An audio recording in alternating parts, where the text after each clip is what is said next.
रणभूमीवर अर्जुन जेव्हा खचला होता, निराश झाला होता आणि गांडीव खाली ठेवून त्याला लढायचं नव्हतं, तेव्हा त्याला त्याच्या कर्तव्याची जाणीव करून देणारा, सुप्त क्षमतांची जाणीव करून देणारा श्रीकृष्ण त्याच्यासोबत होता. जरा विचार करा, आपलं आयुष्य तरी त्या कुरुक्षेत्रापेक्षा वेगळं कुठे आहे? इथेही रोज एक नवीन संघर्ष आहे, पदोपदी निराशा आहे. कधीतरी वाटतं बस आता हे सगळं सोडून द्या. आपणही अनेकदा त्या अर्जुनासारखेच गोंधळलेले आणि थकलेले असतो.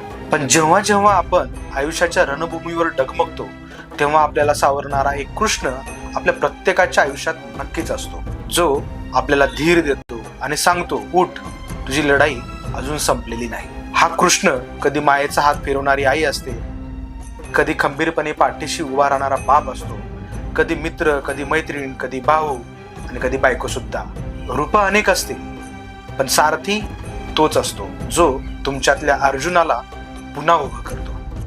आज या धावपळीत क्षणभर थांबा आणि विचार करा, तुमच्या आयुष्याच्या या रणभूमीवर तुमचा सारथी, तुमचा श्रीकृष्ण कोण आहे?